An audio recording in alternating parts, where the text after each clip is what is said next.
Corona virus का area shift हो रहा है। जहां पहले ज़्यादा एक्सपोजर हुआ है वहां कम मामले आ रहे हैं और जहां कम एक्सपोजर हुआ था वहां अब मामले बढ़ रहे हैं। उदाहरण के तौर पर ऐसे कई क्षेत्र हैं जहां कभी मामले ज़्यादा थे, अब उनमें ना के बराबर मामले आ रहे हैं, जबकि कुछ ऐसे क्षेत्र जहां एक्सपोजर कम हुआ वहां अब मामले बढ़ चुके हैं। मुंबई में भी कुछ ऐसा ही हाल है। जिन वार्ड्स में अभी मामले सामने आ रहे हैं वहां पहले एक्सपोजर कम हुआ था। ऐसे में अभी एरिया स्पेसिफिक टेस्टिंग पर जोर दिया जा रहा है। ये जानकारी केंद्रीय स्वास्थ्य मंत्रालय से जुड़े सूत्रों ने दी है।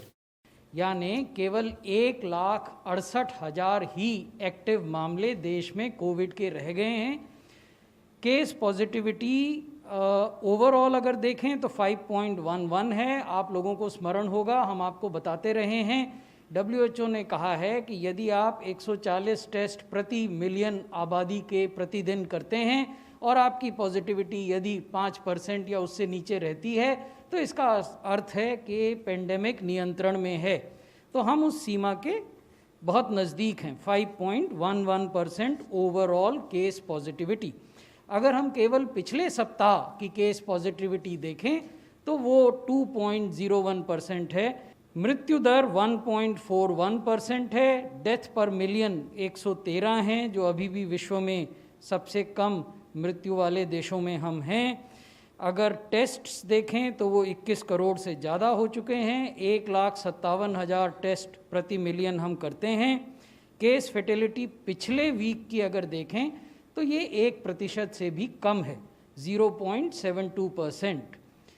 अधिकांश केसेस 2 राज्यों में हैं। महाराष्ट्र में लगभग 79,000, 78,825 और केरला में 48,000।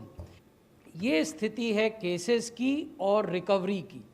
देश में जो केसेस रिकवर हो चुके हैं वो 97% से अधिक है। जिन 10 राज्यों में कोरोना के ज्यादा मामले आए हैं और जहां केंद्र की टीम गई है वो रोजाना राज्य सरकार और केंद्रीय स्वास्थ्य मंत्रालय को अपनी रिपोर्ट भेज रही है। इसके साथ ही वहां पर क्या उपाय किए जाएं इसको लेकर भी सलाह दी जा रही है। जिन राज्यों में उनके अलग अलग इलाकों से ज्यादा मामले आ रहे हैं उन्हीं इलाकों में टेस्टिंग और कॉन्टैक्ट ट्रेसिंग बढ़ाने पर जोर देने की बात कही गई है। इसके पीछे कारण है कि जो लोग वायरस के संपर्क में नहीं आए थे वे अब इसकी चपेट में आने लगे हैं। बाकी राज्यों में ढिलाई, भीड़ जुटना, जहां कहीं भी ज़्यादा लोग जुट रहे हैं और वहां कोरोना प्रोटोकॉल का ख्याल नहीं रखा जा रहा तो वहां मामले बढ़ रहे हैं। देश में जो इन्फेक्शन का स्प्रेड है, जो कि प्रतिदिन होने वाले नए केसेस की संख्या में परिलक्षित होता है, उसमें क्या बदलाव आए हैं। जून 2020 से लेकर 2 मार्च 2021 तक की स्थिति तो आप देखेंगे कि मिड सितंबर में प्रतिदिन हम 92,000 से ज़्यादा नए केस देश में रिपोर्ट करते थे कोविड के। फिर वो लगातार घटते गए और नवंबर में ऐसी स्थिति आई कि हम 92,000 से घटकर 50,000 नए केस प्रतिदिन रिपोर्ट कर रहे थे। फिर लगातार गिरावट जारी रही और दिसंबर के अंत में हम 18,700 से अधिक केसेस प्रतिदिन नए केस रिपोर्ट कर रहे थे देश में। ये और घटे और फरवरी के प्रारंभ में केवल 8,600 रह गए थे प्रतिदिन नए केसेस जो रिपोर्ट होते थे। अगर पिछले 2 सप्ताहों की स्थिति को आप देखें तो कौन से ऐसे राज्य हैं जहां प्रतिदिन औसत नए केसेस की संख्या 200 से अधिक है। छत्तीसगढ़ में औसत नए केस प्रतिदिन पिछले 2 सप्ताह की औसत के आधार पर 248 नए केस आते हैं। मध्य प्रदेश में 297, गुजरात में 338, कर्नाटक में 422, पंजाब में 434, तमिलनाडु में 460, केरला में 3,800 और महाराष्ट्र में 6,400।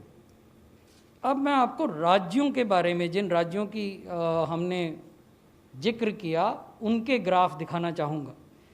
ये पहला महाराष्ट्र का है जो 1 फरवरी से लेकर 2 मार्च तक केसेस ने कैसे बर्ताव किया। खबरों में बने रहने के लिए सब्सक्राइब करें द रीव टाइम्स, लाइक और शेयर करना ना भूलें। एक छत के नीचे सुविधाओं का अब उठाएं लाभ। रीव ई मार्ट में अब पाएं अपनी रसोई के लिए गुणवत्ता और सस्ते दामों पर राशन सामग्री। दालें हो या हो मसाले, आपका किचन ई मार्ट संभाले। उच्च गुणवत्ता और दामों में बेहतरीन रीव ई मार्ट में पधारें और पाएं अपनी पसंद के सभी उत्पाद, या फिर करें ऑनलाइन ऑर्डर और पाएं घर द्वार पर ही सुविधा। आज ही संपर्क करें फोन नंबर 8219694079 पर, बाईपास रोड, शनान, संजौली, शिमला। गांव की चौपालों से लेकर संसद के गलियारों तक, गृहिणी के चूल्हे से लेकर निवेश और बाजारों तक, किसानों के हाल से लेकर खेत और खलिहानों तक, शिक्षा और स्वास्थ्य से लेकर खेल के मैदानों तक, संसद के प्रधान से लेकर पंचायत के पंच तक, सेंट्रल हॉल से लेकर ग्राम सभा के मंच तक, हर खबर पर रहेगी हमारी पैनी नजर।